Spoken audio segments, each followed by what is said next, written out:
சிவாய நம திருச்சிற்றம்பலம். நமது சிவ அன்பே சுபம் அறக்கட்டளையில் பயணம் செய்யும் அனைத்து அடியாருக்கும் இனியரு வணக்கம். இன்றைய சிறப்பு விருந்தினராக வந்திருக்கும் மெய் ஹரி சுகுமார் ஐயா அவர்களை வருக என்று வரவேற்கிறேன். ஐயா, welcome to our trust and channel. நீங்க டாபிக் சொல்லி அப்படியே ஸ்டார்ட் பண்ணிக்கலாம். ஃபர்ஸ்ட் அவேர்னஸ் கிளாஸ் கொடுக்குறீங்க. இந்த மாதிரி அடிக்கடி நீங்க வேற டாபிக்ல நீங்க கொடுக்கணும். நன்றிங்க ஐயா. ஸ்டார்ட் பண்ணிக்கலாம். சிவாய. அன்பே சிவம். அனைவருக்கும் இனிய மாலை வணக்கம். அடியேன் மெய் ஹரி சுகுமார், இயற்கை மருத்துவம் மற்றும் அக்குபஞ்சர், விதை சிகிச்சை, இலை சிகிச்சை, இது மாதிரியான துறைகளை கிட்டத்தட்ட ஒரு 12 ஆண்டுகளுக்கு மேலாக நாம இந்த துறையில ஈடுபட்டிருக்கிறோம். பொது வெளிகளில இயற்கை மருத்துவம் சார்ந்த பல்வேறு கருத்துரைகளை நாம செய்துட்டு இருக்கிறோம். நேரம் கிடைக்கும் போதெல்லாம் அதில் பங்கெடுத்துக் கொள்வோம். இன்றைக்கு இந்த இனிமையான சூழலில் உங்கள் அனைவரையும் இந்த சிவ அன்பே சிவம் டெலகிராம் குழுவின் மூலமாக உங்களுடன் இணைந்திருப்பதில் மிகுந்த மகிழ்ச்சி. இன்றைக்கு நாம இயற்கை முறையில் கண்கள் பராமரிப்பதற்கான வழிமுறைகளை பற்றி நாம பார்க்க இருக்கிறோம். இன்றைக்கு கண்களை பற்றின ஒரு அக்கறை, கண்களை பற்றின ஒரு விழிப்புணர்வு, கண்ணை நம்ம எவ்வளவு போற்றி பாதுகாக்க வேண்டும் அப்படிங்கிற விஷயம் நிறைய பேர்த்துக்கு இல்லை அப்படிங்கிறது தான் ஒரு கசப்பான உண்மை. ஏன்னு கேட்டா, கண்களை போற்றி பராமரிக்க வேண்டும் என்று அக்கறை கொண்டிருக்கக்கூடிய யாருமே கண்களை பற்றின முக்கியத்துவம் தெரியாமல் இருக்க மாட்டாங்க. கண்டிப்பாக கண்களை பற்றின ஒரு அவசியமாக ஒவ்வொருவரும் தெரிந்திருக்க வேண்டும். அதிலும் சின்ன குழந்தைகளில் இருந்தே அவர்களுக்கு உடல் நலத்தை பற்றின சிறு சிறு விஷயங்கள் எல்லாமே நம்ம வீடுகளில் இருந்தே அவர்களுக்கு கற்பித்து, அவர்களுக்கு எதையெல்லாம் நல்லதோ அதையெல்லாம் சொல்லி கொடுத்து வளர்க்க வேண்டும். அதையே நாம அடிப்படையிலிருந்தே செய்துட்டு வரணும். குழந்தைகளுக்கு மட்டும் இல்லை, பெரியவங்களுக்கு, நடுத்தர வயதில் இருக்கிறவங்களுக்கு, எல்லோருக்குமே பாத்தீங்கன்னா கண்களை பற்றின ஒரு புரிதல் ரொம்ப ரொம்ப அவசியம். ஒரு விழிப்புணர்வு கண்டிப்பா இருக்கணுங்க. ஏன்னா எந்த ஒன்றாக இருந்தாலும் வந்ததுக்கு அப்புறம் பார்த்துக்கலாம் அப்படிங்கிறது ஒரு மனோபாவம் எல்லாத்துக்கிட்டையும் கிட்டத்தட்ட பரவி இருக்கிறதை பார்க்க முடியுது. அதுக்கு காரணம் என்னன்னு கேட்டீங்கன்னா, வந்ததுக்கு அப்புறம் நிறைய மருத்துவ வசதிகள்லாம் நிறைந்து இருக்கக்கூடியது. டெக்னாலஜி வைஸ் பார்த்தீங்கன்னா இன்னைக்குதான் எல்லா விதத்திலுமே பாத்தீங்கன்னா டெக்னிக்கலா நம்ம நிறைய முன்னேற்றம் அடைந்து இருக்கிறோம். அதுல மறுக்கவே முடியாது. அதனால இதை எந்த சோம்பேறித்தனத்துல கொண்டாந்து விட்டுருச்சுன்னா, இருக்கக்கூடிய உடல் அவயங்களை ஆரோக்கியமாக பராமரிப்பதற்கான வழிமுறைகள் எல்லாம் நாமே செய்யறது விட்டு போட்டு வந்தா பார்த்துக்கலாம் அப்படின்னு ஒரு அசட்டையை கொண்டு நம்மளை விடுது. அது சின்ன குழந்தைகளிலிருந்தே அந்த இதை பார்க்க முடியுது. கண்களை உறுத்தக்கூடிய ஒளிகளை நீங்கள் பார்ப்பது, நான் சொல்றது பவர், வெளிச்சம் இருக்குது இல்லைன்னா, அந்த வெளிச்சத்தை பார்ப்பது எல்லாமே கண்ணுக்கு கேடு அப்படிங்கிறது நமக்கு சின்ன குழந்தைகளுக்கு கூட சொல்லி புரிய வைக்க வேண்டிய நான் சொல்றது பெரியவங்க, அவர்களே பாத்தீங்கன்னா இன்றைக்கு சோசியல் மீடியா, கேட்ஜெட்ஸ்ல, டிவியில இந்த மாதிரி இதுகளை அடிமையாகி பொழுதுக்கும் அதையே பார்த்துக்கிட்டே இருக்கிறாங்க. அது சம்பந்தமான நிறைய காணொளிகளை எல்லாம் பார்க்க முடியுது. இந்த கேட்ஜெட்ஸ் எல்லாம் பார்த்து பார்த்து பார்த்து பார்த்து இந்த குழந்தைகள்லாம் பாத்தீங்கன்னா, நிறைய குழந்தைகள் நோய்வாய்ப்பட்டவர்களாக இந்த செல்போனையே தள்ளிக்கொண்டே இருக்கிற மாதிரியான மனோபாவம், ஒரு மனநிலை பாதிக்கப்பட்டு கூட செல்போனும் கையுமாவே சில குழந்தைகள்லாம் இருக்குது. அதுகிட்ட இருந்து செல்போன் எடுத்தாச்சுன்னா அதனால அவ்வளவு ஆக்ரோஷம் வருகிறது. மனநிலை பாதிக்கப்பட்டு ரொம்ப ஒரு அடமெண்டான ஒரு குழந்தைகளாக அது மாறி விடுகிறது. இன்றைக்கு நிறைய குழந்தைகளுக்கு சாப்பிடுவதற்கே கூட செல்போனை கையில கொடுத்துட்டு தான் நிறைய குழந்தைகளுக்கு சாப்பாடு ஊட்டுறாங்க. நிறைய பேர் இன்றைக்கு அதை செய்து கொண்டிருக்கிறார்கள். அப்படியாவது சாப்பிட வைக்க வேண்டுமே என்பதற்கு செல்போனை ஒரு வரப்பிரசாதமாக நினைக்கிறீர்கள் இல்லையா? அது கண்டிப்பாக வரப்பிரசாதம் கிடையாது. கண்ணை கெடுக்கக்கூடிய ஒரு பெரிய கருவி அது. அதாவது நம்மளுடைய பயன்பாட்டுக்கு, உங்களுடைய தேவைக்கு பயன்படுத்த வரைக்கும் அதுல ஒன்றும் பாதகம் இல்லை. ஆனா கண்ணை கெடுத்துக்கிட்டு ஒன்ன பாக்குறது அப்படிங்கிறது ஒண்ணு இருக்குது இல்லையா? அதுல பெரியவங்களே இன்னைக்கு முன்னோடியாக இருக்கிறதுனால, அப்ப சின்ன குழந்தைகளுக்கு யாரு போய் சொல்றது? இன்னைக்கு எல்கேஜி, யுகேஜி பயணிக்கக்கூடிய அந்த சின்ன சின்ன சிறார்கள், சின்ன குழந்தைகள் கூட கண்ணுக்கு கண்ணாடி போட்டுட்டு போறதையெல்லாம் பார்க்கிறோம். சந்தோஷப்படக்கூடிய விஷயமா இது. நல்லா யோசிச்சு பாருங்க. இப்ப கண்ணுக்கு கண்ணாடி போட வேண்டிய சூழல் என்பதே பாருங்க, முதல்ல எல்லாம் ஒரு சொல் வழக்கு ஒண்ணு உண்டுங்க. 40 வயதுக்கு மேல ஒரு சாலேஸ்வரம் என்பது பொதுவாக அந்த வயதுக்கு அப்புறம், குறிப்பிட்ட வயதுக்கு அப்புறம் கண் பார்வை, அதோடைய பார்வை திறனை மங்கச் செய்யும். அது உடலியல் ரீதியாக நடக்கக்கூடியது. வயது முதிர்ந்து முதிர்ந்து போகக்கூடிய சமயங்கள்ல கண் பார்வை அதோடைய பங்கு கொஞ்சம் குறையும். சாலேஸ்வரம்னு ஒரு பேரு அதை சொல்லுவாங்க. ஆனா இன்றைக்கு சாலேஸ்வரம் சின்ன வயசுலயே வந்துருது. பிறக்கும் போதே கூட பாருங்க, ஒரு தாய் தன்னுடைய குழந்தைக்காக பாத்தீங்கன்னா, கருவறையில் இருக்கும் போதே நிறைய சத்துள்ள உணவுகள் எல்லாம் சாப்பிடுறாங்க. நிறைய சத்தான மாத்திரைகள், அதற்குன்னு தனியா இருக்கக்கூடிய நிறைய மருத்துவ வழிமுறைகள்லாம் பின்பற்றி வந்தா கூட, பிறக்கக்கூடிய குழந்தைகளில் இருந்து வளரக்கூடிய அதோடைய பருவங்கள் எல்லாம் பாருங்க, கண்களுக்கு என்று தனித்த பாருங்க, இந்த வகுப்பு பொதுவா எல்லாத்தையும் பத்தியுமே முக்கியமா சொல்ல வேண்டியது இருக்கு. இதுல உடல் ஆரோக்கியம் எடுத்துட்டா டோட்டலா உச்சி முதல் உள்ளங்கால் வரைக்கும் எல்லாவற்றையும் ஆரோக்கியமா நம்ம பராமரிக்கணும். இந்த வகுப்பு கண்களை பற்றியது அப்படிங்கறதுனால இதுல கண்களுக்கு மட்டும் கூடுதலாக முக்கியத்துவம் கொடுத்து பேசுறோம். அப்போ ஒரு குழந்தை பிறந்ததிலிருந்தே ஆரோக்கியமாக இருக்க வேண்டியது எல்லாவற்றிலுமே தான். ஆனா கண்களுக்கான ஒரு கவனிப்பு தவறும் போது நீங்கள் அது சார்ந்த சிகிச்சை முறைகளுக்கெல்லாம் பயணிக்க வேண்டியதா இருக்குது இல்லையா? இப்ப கண்ணுக்கு கண்ணாடி போட்டுக்கலாம், கண்ணுக்கு ஆபரேஷன் செய்துக்கலாம், லென்ஸ் வச்சுக்கலாம்.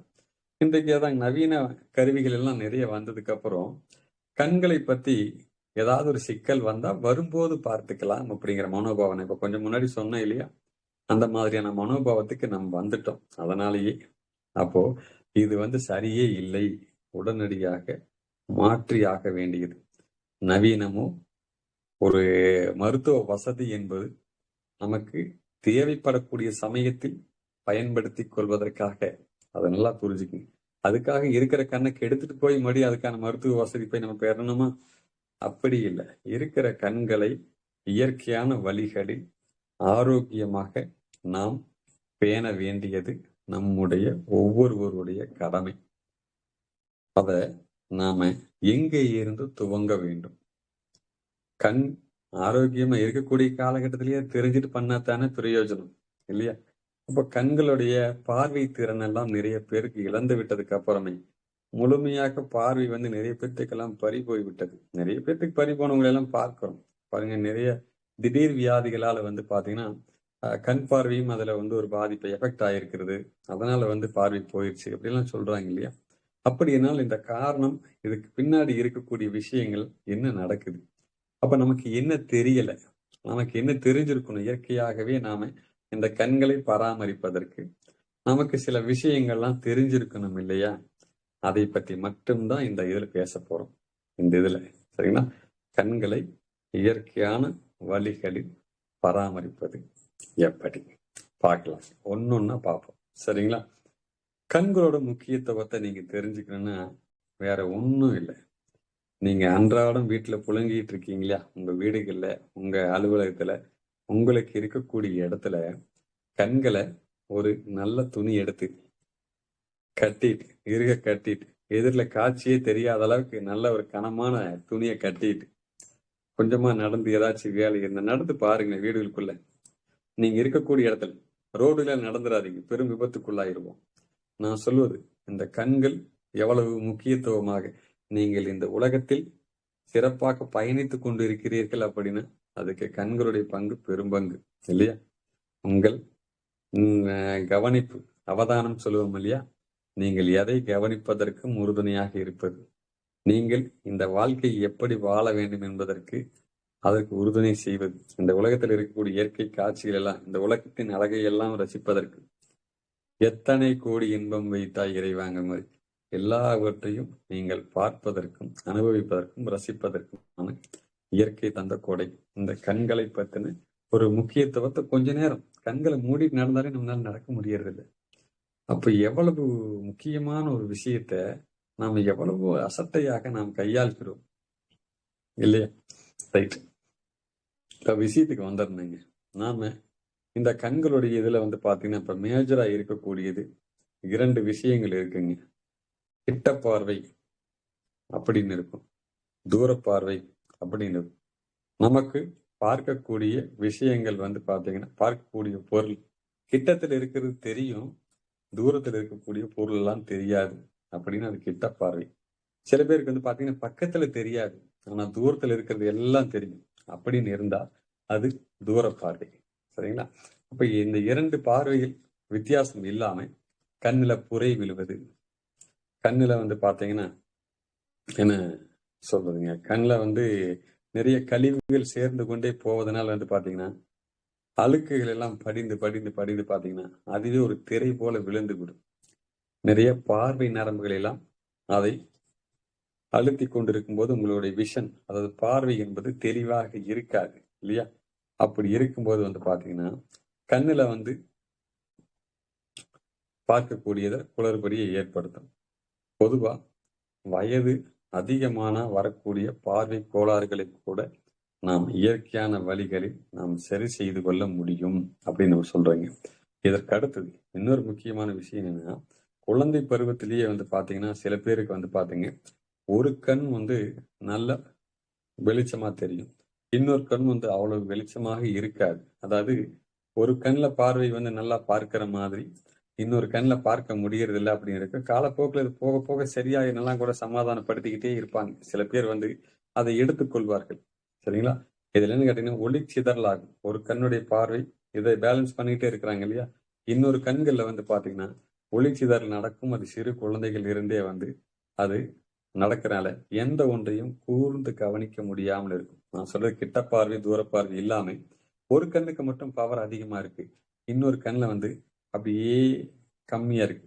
அதுக்கப்புறம் பாத்தீங்கன்னா ஏதாவது சிறு காயங்கள் கண் பகுதியில அடிபடுவதனால, அதாவது விபத்து இது மாதிரி நடக்குது இல்லையா? அதுல பார்வை பாத்தீங்கன்னா காயம் ஏற்பட்டதுனால பார்வை திறன் பாதிக்கப்படுவது என்பது பார்வை கோளாறுனால் இருக்கக்கூடிய ஒரு பிரச்சனை.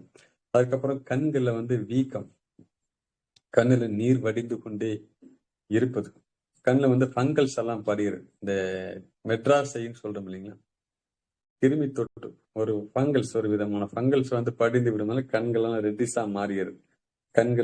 கண்ணுல கூசுறது, எந்த ஒன்னையும் வெளிச்சத்தையெல்லாம் பார்க்க முடியாத மாதிரி இருக்குது இல்லைங்களா? இதையெல்லாம் இருப்பது. இதற்கப்புறம் பாத்தீங்கன்னா சர்க்கரை நோயாளிகளுக்கு வரக்கூடிய பாதிப்பு பாருங்க. சர்க்கரை நோய் இருக்கிறவர்களுக்கெல்லாம் பாத்தீங்கன்னா கண் பார்வையிலும் குறைபாடுகள் வரும் என்று சொல்கிறார்கள் இல்லையா? அப்ப கண்களுக்கு பாத்தீங்கன்னா அந்த சர்க்கரையினுடைய கெட்டுப்போன சர்க்கரையானது ரத்தம் வழியாக பாய்ந்து இப்ப கண்கள் பக்கம் இருக்கக்கூடிய இந்த நரம்புகள்ல, கருவிழிகள்ல, பார்வை நரம்புகள் எல்லாம் பாதிப்பை ஏற்படுத்தும் போது இதனால் வரக்கூடிய கண் சார்ந்த பல பிரச்சனைகள், இதை டயாபெட்டிக் ரெட்டினோபதி அப்படின்னு குறிப்பிடுவாங்க. அதுக்கப்புறம் கண்கள்ல பாத்தீங்கன்னா கண் நீர் இருக்குது இல்லைங்களா? கண்கள் இயற்கையாகவே பாருங்க, இமைகள் மூடி மூடி திறக்கிறோம் இல்லையா? இப்படி மூடி திறக்கும் போது ஒரு விதமான ஈரப்பதம் 2 கண்களுக்குமே. பாருங்க, இந்த கார்ல கண்ணாடி எப்படி மழைக்காலங்கள்ல அந்த வைப்பர் வேலை செஞ்சுக்கிட்டே இருக்கு. எதுக்கு? மழை தண்ணியை ஒதுக்கி விடும், உங்களுடைய பார்வை தெளிவா தெரியும். கண்ணாடி வழியாக நீங்க சாலையை தெளிவாக பார்ப்பதற்கு அது பயன்படுது இல்லையா வைப்பர். கிட்டத்தட்ட இந்த வைப்பர் மாதிரி தான் நம்முடைய கண் இமைகளும். இது என்ன செய்யுன்னு கேட்டீங்கன்னா ஈரத்தை கொடுக்கக்கூடியது. இந்த கண்ணுடைய கருவிழிகளா இருக்குது இல்லைங்களா, இந்த விழி மொத்தமே காஞ்சு போகாம இருக்கிறதுக்காக ஈரத்தை கொடுத்து கொண்டே இருப்பது. ஈரத்தை அப்படியே பாருங்க, ஒவ்வொரு இமை மூடி திறக்கும் போதும் உங்களுக்கு ஈரப்பதம் கொடுத்து கொண்டே இருக்கிறது. ஒருவேளை நீங்க ஸ்கிரீன் அப்படியே தொடர்ந்து பார்த்துக்கிட்டே இருக்கிறீங்கன்னு வச்சுங்களேன், சில பேர்லாம் பாருங்க இமைக்க மறந்துடுவாங்க. சினிமா எல்லாம் பார்ப்பாங்க, ஐபிஎல் மேட்ச் எல்லாம் பார்க்கிறாங்க இல்லையா, சீரியல் எல்லாம் பார்க்கறாங்க, கண் இமைக்காம பார்த்தாங்கன்னா கண் எரிச்சல் வந்துடும். அந்த எரிச்சல் ஏன் வந்ததுன்னு கேட்டீங்கன்னா கண்கள் மூடுவதிலும் திறப்பதிலும் பாத்தீங்கன்னா கவனம் இல்லாம அப்படியே வச்ச கண் வாங்காம பார்த்துட்டு இருக்காங்களே, அந்த தண்ணீர் அந்த வெளியில் இருக்கக்கூடிய நீர் படலம் அதை ஈரமா வச்சுக்கிட்டே இருக்க வேண்டியது அது காஞ்சு போறதுனால வரக்கூடியது. அந்த ஈரப்பதம் இல்லாம போயிட்டே இருந்த ஒரு கட்டத்துல என்ன கேட்டீங்கன்னா பார்வை பாதிக்கப்படும். இதை பத்தி எல்லாம் யாரும் உங்களுக்கு சொல்லியிருப்பாங்களான்னு தெரியல. கண்களுக்கு ஈரப்பதம் கண்டிப்பாக இருந்துட்டே இருக்க வேணுங்க. அதற்கப்புறங்க கண்ணுல வந்து ஒரு விதமான அழுத்தம் என்பது இருக்கிறது. கண்களுக்கு ஐ பிரஷர்ன்னு சொல்லுவாங்க இல்லையா? இப்ப உங்களுக்கெல்லாம் இப்ப சில பேர்லாம் வந்து கண்ணுக்கான கண்ணாடி எல்லாம் போட்டுக்கணும் அப்படின்ட்டு எல்லாம் நீங்க போறதா இருந்தா அதுல ஐ பிரஷர் வந்து டெஸ்ட் பண்ணுவாங்க. கண்களுக்கு அறுவை சிகிச்சை செய்யும் போதுமே வந்து பாத்தீங்கன்னா கண்களுக்கான அழுத்தம் இதில் எவ்வளவு இருக்க வேண்டும் அப்படின்னு சொல்லிட்டு ஒரு கணக்கு இருக்குங்க. அதனுடைய கணக்கிலிருந்து வந்து அந்த அழுத்தம் கண்களுக்கான அழுத்தம் கூடுதலாகவோ குறைவாகவோ இருந்தால் அதற்கு தகுந்த மாதிரியான மருந்து மாத்திரைகள்லாம் பரிந்துரைப்பாங்க. நான் சொல்றது அந்த சைடுல நடக்கக்கூடியது. நவீன மருத்துவத்தில் அதெல்லாம் செய்யறாங்க. அப்ப கண்களுக்கு இயற்கையாகவே ஒரு அழுத்தம் இருக்குது இல்லையா? இது இந்த நீரெல்லாம் கொஞ்சம் முன்னாடி சொன்னோம் இல்லையா? இது நீர் பராமரிப்பெல்லாம் சரியாக இருக்கும்போது அந்த அழுத்தமும் சரியாக இருக்கும். ஒருவேளை அந்த பிரஷர் ஐ பிரஷர் இருக்கு இல்லையா? அது அதிகமாகும் போது கண்கள்ல தண்ணீர் வடிவது கூட இருந்து கொண்டே இருக்கும். சரிங்களா? அப்ப அந்த ஐ பிரஷர் வந்து வராம இருக்கணும் அப்படின்னா, அதான் நார்மலா இருக்கணும் அப்படின்னா, நம்ம சொல்லக்கூடிய ஒவ்வொரு விஷயங்களையுமே கவனமா கேளுங்க. இதுக்கப்புறம் வந்து பாத்தீங்கன்னா, உங்களுக்கு கண் சார்ந்த பிரச்சனைகளை அணுகுவது, இதை பராமரிப்பது என்பது மிக மிக சுலபமாக இருக்கும். சரிங்களா? இதுக்கப்புறம் பிறவி குறைபாடு அப்படின்னு இருக்குதுங்க. பிறவினா பிறந்ததிலிருந்தே வந்து பாத்தீங்கன்னா கண் பார்வை வந்து சில பேர்த்துக்கு வந்து பாத்தீங்கன்னா குறைபாடோடயே பிறந்திருப்பாங்க. ரொம்ப குறைந்த தூரத்துல மட்டுமே தெரியுது. ரொம்ப தூரத்துல எல்லாம் தெரியாது. பக்கத்துல ஏதாவது சில பேர் ரொம்ப பக்கத்துல இப்படி எல்லாம் வச்சு படிப்பாங்க. பார்த்திருக்கீங்களா? பிறவியிலிருந்தே கூட அது மாதிரியான ஒரு குறைபாடுடன் பிறந்திருக்கக்கூடியவர்கள் அந்த மாதிரியும் இருக்கிறாங்க. அப்போ இப்ப நம்ம எவ்வளவு விஷயங்களை பார்த்துட்டோம். இது எல்லாமே கண்ணு சம்பந்தமா வரக்கூடிய ஒரு பொதுவான பிரச்சனைகள். நம்ம பார்த்திருக்கிறது எல்லாமே கண்ணு சம்பந்தமா வந்திருக்கக்கூடிய ஒரு பொதுவான பிரச்சனைகள் தான். இதைய நாம இயற்கையான வழிகளில கண்களை பராமரிப்பதற்கு என்னெல்லாம் தீர்வு அப்படிங்கறத பார்த்துருவோம். ஏன்னா புதிதா கண்களுக்கு பல்வேறு விதமான பிரச்சனைகள் வரலாம். இது எல்லாமே இதனுடைய தொடர்ச்சியாக இருக்கும். அடிப்படையில என்ன விஷயம், என்ன பாதிப்பு, அதுக்கு நாம என்ன செய்தால் நாம இதை சரி செய்து கொள்ள முடியும் அப்படிங்கிறத ஒன்னொன்னா பார்த்துட்டு வந்துடலாங்க. சரிங்களா? பாருங்க, கிட்ட பார்வை இருக்குது இல்லைங்களா? பாருங்க, நான் சொல்றது கவனமா கேட்டுக்கங்க. இல்ல நோட்ஸ் எடுக்கிறதா இருந்தா கூட எடுத்து வச்சுக்கோங்க. அதை பத்தி இல்ல இது கூட பதிவு செய்யப்படுகிறது என்று சொல்லியிருந்தாங்க ஐயா. வந்து கிட்ட பார்வை இருப்பவங்களுக்கு கண்களுடைய அளவு வந்து பெரிதாக இருக்கும். அதாவது கிட்டத்துலதான் பார்க்க முடியும், தூரத்துல பார்க்க முடியாது. கண்கள் இருக்குது இல்லைங்களா? அவங்களுடைய பார்வை வந்து குவிந்து குவிந்து பார்ப்பதற்கே வந்து பாத்தீங்கன்னா பெரிதாக அவர்களுக்கு வந்து இருக்குங்க. கண்களுடைய வந்து பாத்தீங்கன்னா வளர்ச்சி, அது நான் சொல்றேன், குழந்தைகளிலிருந்து வளர வளரவே கண்கள் வளர வளர அவங்களுக்கு குழந்தை பருவத்திலிருந்து உடல் வளரும் போதே கண் பார்வையினுடையது வந்து பாத்தீங்கன்னா பக்கத்துல இருக்கிறதை மட்டும்தான் பார்ப்பதற்கு வசதியா, தூரத்திலிருந்து பார்க்க முடியாது. அப்போ நமக்கு இது எல்லாம் எப்படி நம்ம இத கண்டுபிடிக்கிறது? ஒருத்தருக்கு கிட்ட பார்வை, தூர பார்வை இது எல்லாம் வந்து ஒரு மருத்துவ பரிசோதனையில் தான் தெரிந்து கொள்ள வேண்டும் என்று இல்லை. நல்லா இதை புரிஞ்சுக்குங்க. இப்ப நமக்கே தெரியுது இல்லைங்களா? ஒரு புத்தகத்தை உங்க கையில கொடுக்குறோங்க. கொடுத்தா நீங்க அதை வாங்கிட்டு அந்த புத்தகத்தை வாங்கிட்டு இப்படி வச்சுட்டு படிக்கிறீங்க அப்படின்னாலே உங்களுக்கே புரியுது. இப்படி வச்சா எனக்கு ஒண்ணுமே தெரிய மாட்டேங்குதுங்க. சில பேர் சொல்றாங்க இல்லையா, ரொம்ப தொலைவில் இருக்குது, அதுல எல்லாம் ஒண்ணுமே தெரியாது. சில பேர் வந்து பாத்தீங்கன்னா இப்படி வச்சுட்டு படிப்பாங்க, பக்கத்துல வச்சுட்டு படிக்கிறாங்க இல்லையா? பக்கமா வச்சுட்டு படிச்சாதான் தெரியுதுன்னா கிட்ட பார்வைதான். அவ்வளவு. இதை புரிஞ்சுக்குங்க. அப்போ தூரத்தில் இருப்பதெல்லாமே உங்களுக்கு குறைபாடாக இருக்கிறது அப்படின்னா தூரத்தில் இருக்கிறது ஒண்ணு தெரிய வரணும் இல்லையா? அப்போ உங்களுடைய விஷனை என்ன பண்ணணும்? பக்கத்துல இருக்கிறது தெரியறதுக்கெல்லாம் பார்ப்பதற்கு பயிற்சி தேவையில்லை. உங்களுக்கு ஆல்ரெடி அந்த கிட்ட பார்வையினால உங்களுக்கு நல்லாவே பக்கத்துல இருக்கக்கூடிய பொருளெல்லாம் பார்க்க முடிகிறது இல்லையா? அப்போ தூரத்துல உங்களுடைய விஷனை நோக்கி செலுத்த வேண்டும். கொஞ்சம் கொஞ்சமா உங்களுக்கு முதலாவது எவ்வளவு தூரத்துல வந்து உங்களுக்கு பார்வை வந்து தெளிவாக தெரியக்கூடிய அந்த இது இருக்குமே, போக்கஸ் வந்து எங்க கட் ஆகுதுன்னு பாருங்க. ஒரு வட்டங்களை கூட நீங்க போட்டு வச்சுக்கோங்க. ஒரு வெள்ளைத்தாள்ல உங்களுக்கு பிடித்தமான நிறத்துல வரைஞ்சி வச்சுக்கோங்க. பொதுவா கருப்பு நிறங்களை வந்து அதிகம் பயன்படுத்துவாங்க கண் சார்ந்த பாதிப்புகளை பரிசோதிப்பதற்கு. அந்த எழுத்துக்களுடைய வடிவங்கள் எல்லாமே கூட காமிப்பாங்க. ஒரு கண் மருத்துவர்கிட்ட போனீங்கன்னா ஒவ்வொரு எழுத்தும் சைஸ் வாரியா வச்சிருப்பார். இந்த எழுத்து உங்களுக்கு தெரியா, இது தெரியுதா, இது தெரியுதா, இது தெரியுதான்னு கேட்பார் தூரத்துல உட்கார வச்சு. இப்போ நாம வீடுகளையே நாம் இதை பரிசோதிச்சு பார்க்க போறோம். என்ன பண்றோம்? கிட்ட பார்வையில எது வரைக்கும் தெரியுதோ அதிலிருந்து கொஞ்சம் கொஞ்சமாக நகர்த்துறீங்க. உங்களுடைய வசதிக்கு நீங்கள் உங்களுடைய உங்களுடைய கையெழுத்தாகவே நீங்க சில வரிகளை ஏதோ ஒரு என்ன சொல்றேன், பாட புத்தகங்கள நோட்டுகள் எல்லாம் எழுதுறோம் இல்லையா, அது மாதிரி ஒரு பேரா அளவுக்கு நீங்களே எழுதுங்க. இல்லை ஏற்கனவே எழுதுன இருக்க பிரிண்டட் புத்தகங்கள் இருக்கும் இல்லையா, அதை கொஞ்சம் கொஞ்சமா நகர்த்துங்க. நகர்த்தி படிக்க முயற்சி பண்ணுங்க. பாருங்க, நான் சொல்வது இது ஒரு முழுக்க முழுக்க மனப்பயிற்சி சார்ந்ததுங்க. இதைய செய்துகிட்டே வர வர உங்களுக்குள்ள கான்பிடன்ட் லெவல் கூடும். நீங்க பக்கத்துல இருந்து தள்ள கண்கள் முதல்ல பிளர் ஆகும். பிளர் ஆகுனா காட்சி செதறும். உடனே பார்க்க முடியாததை போல ஆவீர்கள் இல்லையா? அது ஏதோ கொஞ்சம் மயமயன் ஆகுதுங்க, மங்கள் ஆகுது, தெரியாம போகுது இல்லையா? அந்த சமயத்துல அந்த இடத்துல எல்லாம் பாத்தீங்கன்னா நிறுத்துங்க. அதை அந்த ஒரு பக்கம் கூட வச்சுக்கங்களேன். அதை கூர்ந்து கவனிச்சுக்கிட்டே இருங்க. உங்களுடைய கண்களுடைய போக்கஸ் இருக்குது இல்லையா, அந்த பக்கத்தில் இருக்கக்கூடிய எழுத்துக்கள்ல இருப்பதில் சற்று பெரிதானது எல்லாம் கொஞ்சம் முதல்ல கவனிக்க ஆரம்பிக்கும். அப்புறம் ரொம்ப சன்னமான எழுத்து இருக்கும் இல்லையா, ரொம்ப சிறிய எழுத்து. ஒரு புக்குன்னு அதுல சின்ன எழுத்துக்கள் இருக்கும், பெரிய எழுத்துக்கள் இருக்கும் இல்லையா. பெரிய எழுத்துக்கள் சரியா தெரிய வரும், சின்ன எழுத்துக்கள் தெரியாம இருக்கும். அப்போ பாருங்க, கவனித்து கொண்டே வாருங்க, கவனித்துக்கிட்டே வாங்க. ஒரு எம்எம் அப்படிங்கிற அளவுக்கு உங்களுடைய போக்கஸ் எவ்வளவு கூடுதோ, நம்ம கண்களை சாதாரணமாக நினைச்சிடாதீங்க. அது எந்த விதத்துல வேண்டுமானாலும் கூர்ந்து கவனிக்க தயாராக இருக்கிறது.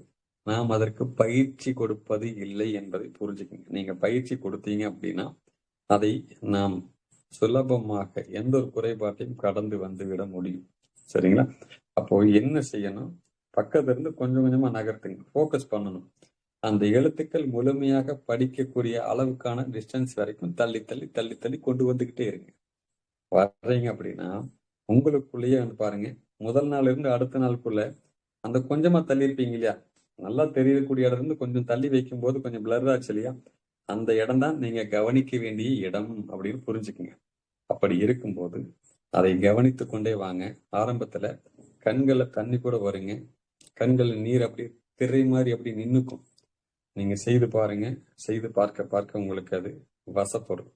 இதுக்கப்புறம் கண்கள் எரிச்சல் உண்டாகிற மாதிரி இருந்தா நீங்க என்ன செய்யலாம்னு கேட்டீங்கன்னா, தேங்காய் எண்ணெய் இருக்குது இல்லைங்களா, தேங்காய் எண்ணெயை பாத்தீங்கன்னா 2 கண்களுக்கும் தூய்மையான தேங்காய் எண்ணெய், நான் சொல்றது பாக்கெட் எண்ணெய் அல்ல, செக்கில் அரைத்த தூய்மையான தேங்காய் எண்ணெய், அதை 2 கண்களுக்கும் ஒவ்வொரு சொட்டு விட்டுக்குங்க. ரொம்ப குளிர்ச்சியா இருக்கும். சரிங்களா? ஒரு 1/4 மணி நேரம் கூட, அதாவது நான் சொல்றது ஒரு சாய்வாக நீங்க உட்கார்ந்துட்டே எண்ணெய் கண்களுக்கு விட்டுக்க முடியாது. படுத்துட்டு ஓய்வா இருக்கக்கூடிய சமயங்கள் விட்டுட்டீங்கன்னா ஒரு 1/4 மணி நேரத்துக்கு அப்புறம் பாருங்க, கண்களுடைய குளிர்ச்சி வந்துருச்சா, எந்த இடத்துல நீங்க மீண்டும் அந்த இதை தொடங்கணும், எங்க நிறுத்தி இருந்தீங்களோ அப்போ கொஞ்சம் கொஞ்சமா நகர்த்தி கொண்டே வர வர ஒவ்வொரு நாளும் பாருங்க, கிட்ட பார்வைக்கும் தூர பார்வைக்கும் மற்றவர்கள் எப்படி சாதாரணமா படிக்கிறார்களோ அதே போல உங்களுக்கும் அது உங்களுக்கு வாய்க்க பெறுவீர்கள். பக்கத்துல மட்டும் இல்ல, கொஞ்சம் தள்ளி இருந்தால், உதாரணமா ஒரு அடி வரைக்கும் இடைவெளி வைத்துக் கொண்டு ஒரு புத்தகத்தை நீங்கள் படிக்கலாம். ஒரு செய்தித்தாள்னு வச்சுக்கங்களேன், உங்கள்ல இருந்து ஒரு அடி கேப் இருக்கலாம், ஒரு 30 சென்டிமீட்டர் இருக்கு இல்லையா, அது வரைக்கும் சாதாரணமான பார்வை, யாரு வேண்டுமானாலும் அதுக்கு சாதாரண படிக்கக்கூடிய தூரம். அது ரொம்ப தூரம் வச்சுட்டு படிக்கணுங்கிறது இல்லை, அது முடியாது இல்லையா. அப்போ ஒரு பொதுவான ஒரு பார்வை தளம் இருக்கும் இல்லையா, எல்லாரும் கவனிச்சு பாக்குற அளவுக்கு எனக்கும் பார்வை நல்லா வெளிச்சமா தெரியுது அப்படிங்கிற வரைக்கும் நீங்க அதை பண்ணலாம், இந்த பயிற்சியை செய்துட்டு வரலாம். சரிங்களா? இது கிட்ட பார்வைக்கான பயிற்சி. இதுல நிறைய எழுத்துக்கள் எல்லாம் இருக்கு, நிறைய பண்ணலாம், நிறைய விஷயங்கள், நிறைய பிக்சர்ஸ் எல்லாமே கூட ரொம்ப நுணுக்கமானது. எழுத்துக்களை நம்பரை இதெல்லாம் எழுதி வச்சுட்டு இது என்ன எழுத்து என்ன நம்பர் அப்படிங்கிறது எல்லாமே கூட நீங்கள் ஒரு பயிற்சியாக எடுத்து செய்து கொண்டே வரலாம். கிட்ட பார்வை மாற்றிக்கொண்டே வர முடியும் இந்த பயிற்சியின் மூலமாக. இப்ப தூர பார்வைன்னு இருக்கும், அடுத்தது இருக்கு இல்லைங்களா, நம்ம பார்த்துலயே அடுத்தது தூர பார்வை அப்படின்னு ஒண்ணு வருது. இப்ப தூர பார்வை நம்ம எப்படி சரி செய்யலாம்? இப்ப சில பேர் பாருங்க, இப்ப கொஞ்சம் முன்னாடி சொன்னேன் அதே புக்ல, இங்க இப்படி வச்சு பார்த்தா தெரியும், நல்லா எழுத்துக்கள் எல்லாம் பளிச்சுன்னு தெரியும், இங்க வர வர ஒண்ணும் தெரியாது. அவங்க எதை கொடுத்தீங்கன்னாலும் ஒரு சின்னதா ஒரு அட்டை, அது ஒரு சின்ன பொருள், அதுல எழுத்துக்கள் எல்லாம் பாத்தீங்கன்னா இப்படி வச்சுட்டு பார்ப்பாங்களே தவிர, இப்படி பக்கம் வரும்போது அவங்களுக்கு அதே பார்வை, அதே விஷன் தானே. கண்களை பொறுத்த வரைக்கும் பாருங்க, ஃபோக்கஸ் ஆகக்கூடியது. எல்லா இடத்துலயும், எல்லா விதத்திலும் ஃபோக்கஸ் ஆகிட்டே இருக்கும். பார்க்க முடியுங்க. நீங்க இங்கிருந்து ஆகாயத்தை பார்க்குறீங்க. ஆகாயத்தை பார்க்கும்போது உங்கள் கையில் இருக்கக்கூடிய நெகத்தையும் பார்க்க முடியும். உங்க கை, கட்டை விரல், நெகம் இது வரைக்கும் இருக்கு இல்லையா? இதோடைய ஃபோக்கஸும் தெரியுதா? ஆகாயத்துல தெரியக்கூடிய நட்சத்திரம் உங்களுக்கு தெரியும். அப்படி என்றால் இவை எல்லாமே கணத்துக்கு கணம், கணத்துக்கு கணம் இந்த ஃபோக்கஸ் இருக்குது இல்லையா? அது உங்களால வந்து பார்க்க முடியாது. பார்க்கக்கூடியது, பார்க்க முடியக்கூடியது. அப்போ தூர பார்வையில மட்டுமே தெரிஞ்சுட்டு இருக்கிறது பக்கத்துல வந்து பிளர் ஆகுது அப்படின்னா, நீங்க என்ன செய்யணும்னா, இந்த கிட்ட பார்வைக்கான ஒரு இதை சொல்லியிருந்தோம் இல்லையா? அதே இதை வந்து ரிவர்ஸ்ல இப்ப பண்ணிக்கிறீங்க. எந்த இடத்துக்கு வந்து பிளர் ஆகுதோ, அதைய வந்து நீங்க அந்த இடத்துல நீங்க ஸ்டாப் பண்ணிருங்க. அதை கூர்ந்து கவனித்தல். கவனித்தல்ல முதல்ல பயிற்சியா பண்ணுங்க. கண்களுக்கு எதையெல்லாம் நீங்க பயிற்சியா கொடுக்குறீங்களோ, கொடுக்க கொடுக்க கண்ணை என்ன சொல்றது, உங்களுடைய கண்களுடைய பார்வை திறன் என்பது கூடும். நான் ஏற்கனவே சொன்ன மாதிரி கண்கள் இருந்து நீர் வடியுதா, தவறில்லை, நல்லதுதான். கண்கள் இருக்கக்கூடிய அசுத்தங்கள் எல்லாம் வெளியில போயிடும். தேங்காய் எண்ணெய் ஒவ்வொரு சொட்டு என்பது வந்து மிக மிக சிறப்பு. கண்களை குளிர்ச்சி செய்யக்கூடியது, கண்களுடைய பார்வை திறனை மேம்படுத்தக்கூடியது. சரிங்களா? அதுக்கப்புறம் கிட்ட பார்வைக்கும் தூர பார்வைக்கும் நம்ம பார்த்துட்டாங்க. இன்னொரு விஷயம் என்னன்னு கேட்டீங்கன்னா, கண்கள்ல வந்து வெள்ளை மேகம் மாதிரி கண்கள்ல வெள்ளை மேகம் மாதிரி வந்து படலம் படியுது இல்லைங்களா? இது வந்து பாத்தீங்கன்னா கண் புரை அப்படின்னு சொல்லுவோம். ஒரு வெள்ளையா படிந்து கொண்டே இருப்பது கண் புரை. இந்த லென்ஸ்ல படிஞ்சிருக்கும். நம்ம பார்க்கக்கூடியதெல்லாம் ஒரு கண்ணாடியில வந்து மிஸ்ட் படிஞ்சிருச்சுன்னா, நம்ம வாகனத்துல இருக்கக்கூடிய முகப்பு கண்ணாடியிலேயே வந்து பாருங்க, மிஸ்ட் படிஞ்சா எப்படி வெளியில தூரத்துல இருக்கக்கூடிய எந்த ஒரு காட்சியும் பார்க்க முடியறது இல்லை. கண்ணாடிக்கு முன்னாடி என்ன இருக்குன்னு தெரியறது இல்லை இல்லையா? கண் புரை அதை போலவே செய்கிறதுங்க. கண் புரை வந்து பாத்தீங்கன்னா, இது வரைக்கும் தெளிவான காரணங்கள், இது வருவதற்கு என்ன காரணம் என்று இதுவரைக்கும் தெளிவான காரணங்கள் விளக்கப்படுத்தப்படலைங்க. ஆனாலும் வந்து பாத்தீங்கன்னா, புகைப்பிடித்தல் பழக்கம், மது பழக்கம், பாருங்க நம்முடைய உடம்புல கல்லீரலுக்கும் கண்களுக்கும் தொடர்பு இருக்குங்க. கல்லீரலுடைய அமைப்பு இருக்கு இல்லையா, ஒரு ஷேப்னு சொல்லுவோம் இல்லையா, அதுவும் நம்முடைய கண்களும் ஒரே மாதிரி. கல்லீரலுக்கு நீங்கள் எந்த விதத்திலெல்லாம் பாதிப்பை ஏற்படுத்திட்டு வர்றீங்களோ, எந்த விதத்துல பாதிப்பு ஏற்படுத்துறோம்னா இப்ப சொன்னோம் இல்லையா, மது அருந்துதல், புகைப்பிடித்தல், அதே போல வந்து பாத்தீங்கன்னா இரவு அதிக நேரம் கண் விழித்து இருத்தல். இப்ப நிறைய இரவு பணிகளுக்கெல்லாம் போறாங்க இல்லையா? ஏங்க அப்ப நைட் ஷிஃப்ட் வேலைக்கு யாரும் போகக்கூடாதா? போகலாங்க. நைட் ஷிஃப்ட் வேலைக்கு போறதுனால பாதிப்பு இல்ல. நீங்கள் இரவு பணி செய்யக்கூடிய அளவுக்கு பகல்ல நல்லா தூங்கி ஓய்வெடுத்தா, முதலாவது உங்க உடம்புக்கு முழு ஆரோக்கியம், முழு ரெஸ்ட் கிடைக்குது. நல்லா ஓய்வு கிடைக்குது. கூடுதலா இன்னொன்னு கேட்டீங்கன்னா, கல்லீரல் என்பது ஒண்ணு இருக்குது இல்லைங்களா? நம்ம உடம்புல வந்து பாத்தீங்கன்னா, ஒரு ரசாயன தொழிற்சாலை இருக்கு. என்னென்ன உடம்புல நோய்கள்னு வந்துட்டாலோ, அதுக்கு எல்லாத்துக்கும் மருந்து, இயற்கையான வழிகள்ல மருந்து தயாரிக்கிறவர் யாருன்னு கேட்டீங்கன்னா, நம்முடைய கல்லீரல். இப்ப இந்த கல்லீரல் அப்படிங்கிறவர் வந்து இரவு தூக்கத்துல, பகல் தூக்கத்துல நீங்க எப்ப நல்ல ஓய்வெடுப்பீங்களோ, நல்ல தூக்கம் தூங்குவீங்களோ, அப்போதுதான் இந்த இது புதுப்பிக்கப்படுகிறது. உடம்புல இருக்கக்கூடிய பல பிரச்சனைகள் புதுப்பிக்கப்படுகிறது. குறிப்பா கல்லீரலுக்கும் கண்ணுக்கு சம்மந்தம் இருக்குன்னு சொன்னோம் இல்லையா? அப்போ அந்த கண்களுக்கான நல்ல புத்துணர்ச்சி என்பது கல்லீரல் நல்லா தூங்கி ஓய்வுல மெட்டபாலிசம் வேலைகளை பண்ணும்போது தான் கண்கள் வந்து தூய்மையா இருக்குங்க. அப்ப நாம தூக்கத்தை வந்து நாம தவிர்த்துக்கிட்டே வர்றோம். இப்ப தூங்குறதே இல்லைங்க. நிறைய பேர் பாருங்க இந்த மொபைல் கேட்ஜெட்ஸ் எல்லாம் பார்த்து தூங்காம இருக்கிறாங்க இல்லையா? இதனாலையும் வந்து பாத்தீங்கன்னா கண் புரை வந்து விழுகலாம்னு சொல்றாங்க. பாருங்க, புகைப்பிடித்தல், மது அருந்தல், இரவு தூக்கம் இல்லாம இருக்குது, கண் விழித்துட்டே இருக்கிறது. தூக்கமே இல்லாமல் இருந்தாலும் வந்து கண்ல வந்து புரை விழுகும். அதற்கப்புறம் வந்து பாத்தீங்கன்னா, அதீதமான வெளிச்சம் இருக்குது இல்லைங்களா? இந்த வெல்டிங் ஒர்க் ஷாப்ஸ் எல்லாம் இருக்குது இல்லைங்களா? இந்த டார்க் வெல்டு, இந்த கேஸ் வெல்டிங் இதெல்லாம் பண்ணக்கூடிய இடங்கள்ல அதீதமான பிரகாசம் வரும். அதை செய்யக்கூடியவரை பாருங்க, ஒரு பாதுகாப்புக்கான ஒரு இது வந்து கண்ணாடி ஏதோ போட்டுக்கிட்டு தான் அதை செய்வாங்க. அவ்வளவு அதிகமான ஒளி கண்களை வந்து பாதிக்கும். கண்ணுடைய ஒளியை பாதிக்குது இல்லையா? இதுவும் வந்து கண் புரையை ஏற்படுத்தக்கூடியது ஆக இருக்கும். அதுக்கப்புறம் அதிக நேரம் நீங்க எந்த ஸ்கிரீனை பார்த்துட்டு இருக்கிறீங்களோ, இப்போ செல்போன் ஆகட்டும், கம்ப்யூட்டர் ஆகட்டும், லேப்டாப் ஆகட்டும், இந்த கேட்ஜெட்ல இருந்து வரக்கூடியது நீல நிற கதிர்வீச்சுகள் இருக்குது இல்லைங்களா? இது நம்முடைய கண் லென்ஸை போய் தாக்குவதனால, பாதிப்பை ஏற்படுத்துறதுனால எதனாலும் கண்புரை வரலாம். பாருங்க, இதெல்லாமே அசம்சன், இதெல்லாம் காரணமாக இருக்கலாம். மொத்தத்துல இது எதுவாக இருந்தாலும் இதுக்கு என்ன அப்படின்னு கேட்டீங்கன்னா, தீர்வு என்னன்னு கேட்டீங்கன்னா, இதுக்கு ஒரு 5 விஷயங்களை நாம முக்கியமானதா சொல்றோங்க. இந்த கண்ணுல குறை விலகாம இருக்கணும் அப்படின்னா, இப்ப ஏற்கனவே சொல்லிட்டோம், உடலுக்கு பாதிப்பை ஏற்படுத்தக்கூடிய எந்த ஒரு பழக்க வழக்கங்கள் இருந்து கண்டிப்பா வெளியில வந்துடணும். அதற்கப்புறம் பாருங்க, இரவு தூக்கம் என்பது மிக மிக முக்கியமானது. இந்த ஸ்கிரீன் எல்லாம் இருக்குது இல்லைங்களா, கம்ப்யூட்டர், லேப்டாப், இந்த ஸ்கிரீன்ல இருந்து நீங்கள் எவ்வளவு விலகி இருக்கிறீர்களோ பாருங்க. தேவைக்கு பயன்படுத்தினா கூட ஒரு வேலை நேரத்துல கூட 20 நிமிடங்களுக்கு அப்புறம் கண்களுக்கு ஓய்வு கொடுக்க வேண்டும் என்று சொல்கிறார்கள். 20 நிமிடம் தொடர்ச்சியா ஒரு ஸ்கிரீனை பார்த்துட்டீங்கன்னா 20 நிமிஷத்துக்கு அப்புறம் நீங்க ஓய்வு கொடுத்தே ஆகணும் கண்களுக்கு. இல்லை என்றால் கண்கள்ல அது சார்ந்த ஒரு பாதிப்பை ஏற்படுத்திட்டே தான் இருக்கும். அப்போ நீங்க இதற்கெல்லாம் கவனித்து செய்து கொண்டே வந்தீங்கன்னா, இரவு நீங்க தூங்க போவீங்க இல்லையா, குறைந்தபட்சம் 2 மணி நேரத்துக்கு முன்பாகவே நீங்கள் இந்த ஸ்கிரீன் எல்லாம் க்ளோஸ் பண்ணிடணும். பாருங்க, இப்ப உதாரணத்துக்கு நம்ம ஒரு 9 மணிக்கு போல நம்மளுடைய வகுப்பு நிறைவடைவதாக வச்சுக்கோங்க. 9 மணிக்கு நீங்க க்ளோஸ் பண்ணியிருந்தாலுமே 11 மணி ஆகும் நீங்க தூங்க போறது. அப்ப தினசரி இதே போல நாம் எவ்வளவு நாள் ஸ்கிரீனை பார்த்துக்கிட்டே தூங்க போறோம் இல்லையா? இந்த கதிர்வீச்சுகள் எல்லாமே உள்ள போய் கண்களுக்கு பாதிப்பை ஏற்படுத்தும். இது நேரடியாகவே நம்மளால புரிஞ்சுக்க முடியலனாலும் காலப்போக்கில் ஒன்றொன்றாக வரும்போது ஒவ்வொரு காரணங்களுக்கும் பின்னாடி நம்ம செய்யக்கூடிய ஏதோ ஒன்று காரணமா இருக்கும் இல்லையா? ஒரு உடல்நல பாதிப்பு என்பது வருகிறதுனா சும்மா வருது இல்லைங்க. எல்லாத்துக்கும் பின்னாடி ஒரு காரணம் என்பது கண்டிப்பாக உண்டு அப்படின்னு புரிஞ்சுக்குங்க. அதுல ஒண்ணு சொல்லுவாங்க, கண் கெட்டதுக்கு பிற்பாடு சூரிய நமஸ்காரம் பிரயோஜனமே இல்லை இல்லையா? அப்ப கண் இருக்கும் போதே கண்களை இயற்கையான வழிகளை பராமரிக்க கத்துக்கங்க. கத்துக்கிறதுக்கான வழிகளை பாத்தீங்கன்னா ரொம்ப சுலபமானது. கிட்ட பார்வை, தூர பார்வை இதெல்லாம் நம்ம பார்த்துட்டு வந்தோங்க இல்லையா? கண் உரைக்கும் நம்ம இது வரைக்கும் பார்த்துட்டோம். அதுக்கப்புறம் கண்கள் அதிகமான ஒரு வீக்கம் உண்டாகும். கண் இது இருக்கு இல்லையா, இமைகள்ல பாத்தீங்கன்னா சில பேருக்கு பாத்தீங்கன்னா எப்ப பார்த்தாலும் ஒரு விதமான வீக்கம் இருந்துகிட்டே இருக்கும். கண்ணிலிருந்து தண்ணி வடிஞ்சுக்கிட்டே இருக்கும்.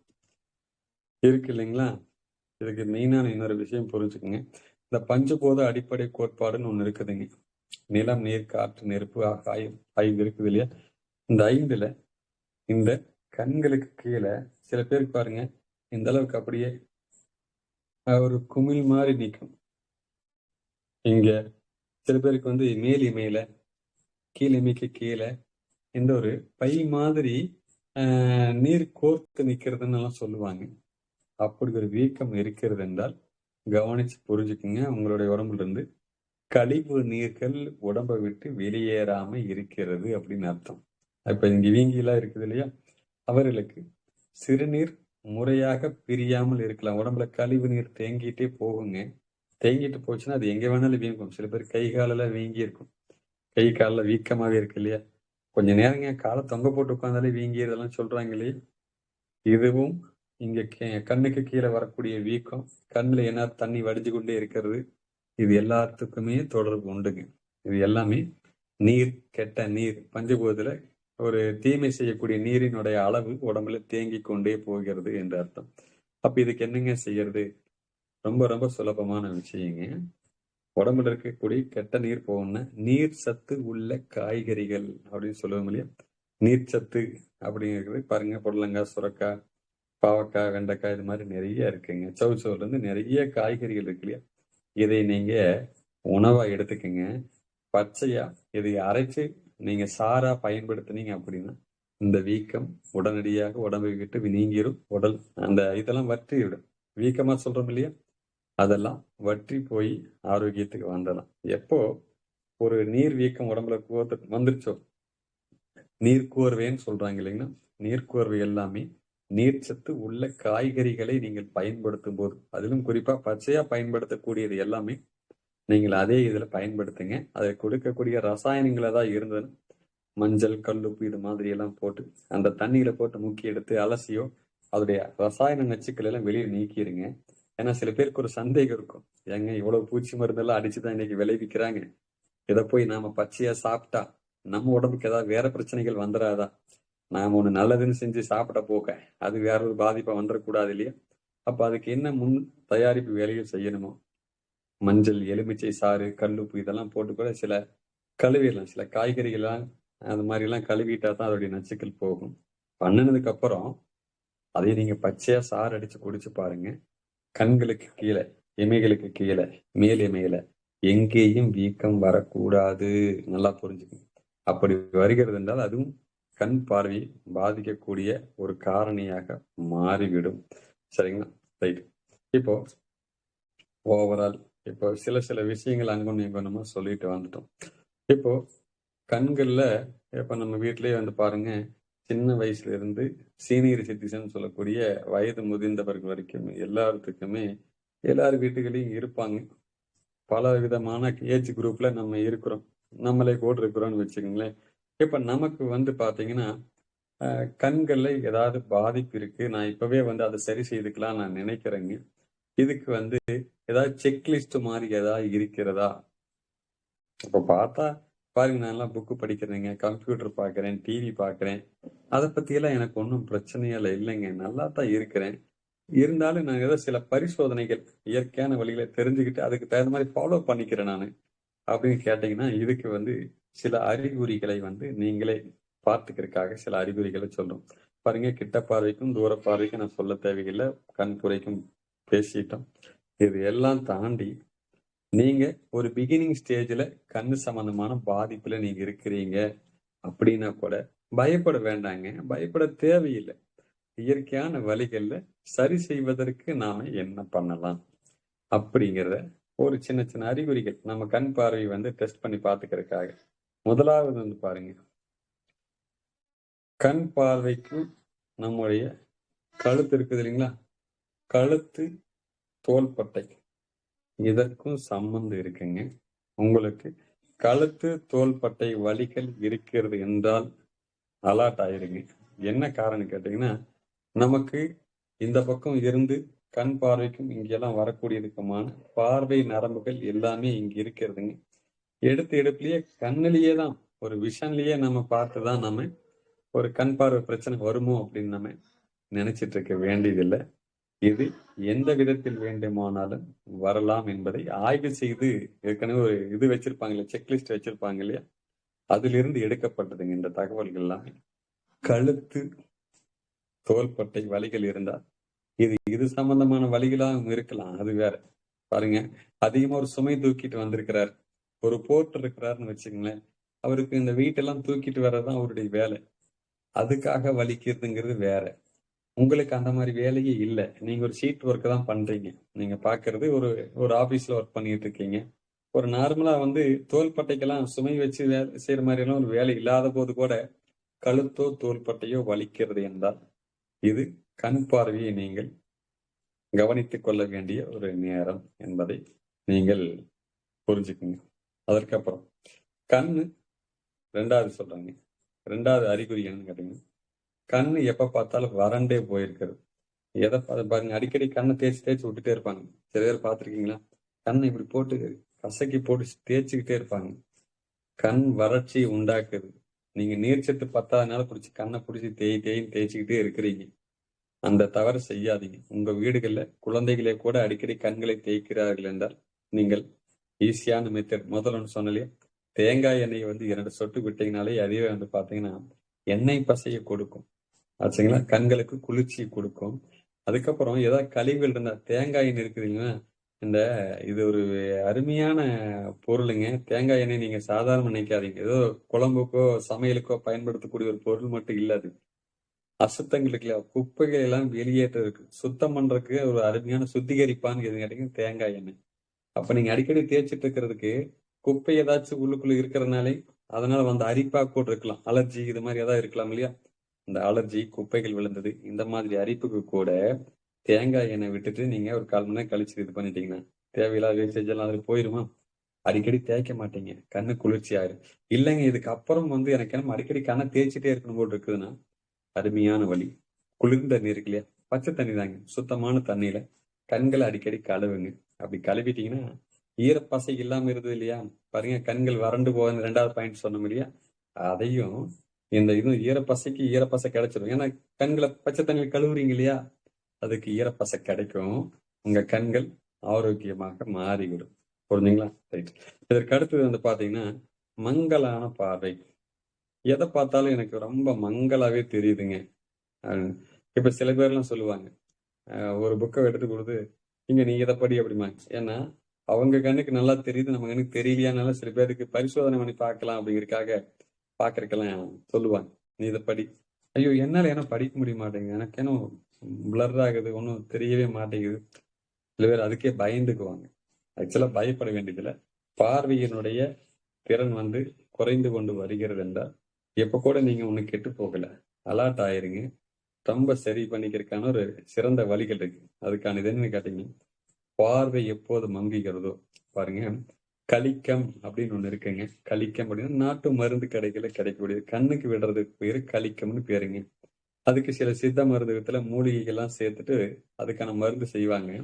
சும்மா ஒரே ஒரு சொட்டு தான் விடுவாங்க. இந்த கண்ணுக்கு இந்த கண்ணுக்கும். அப்படி எரியும். தக தக தக தகன்னு எரியும். உங்கள பாருங்க கண்களை சாய்வா வச்சுக்கிட்டு விடுறாங்க இல்லையா?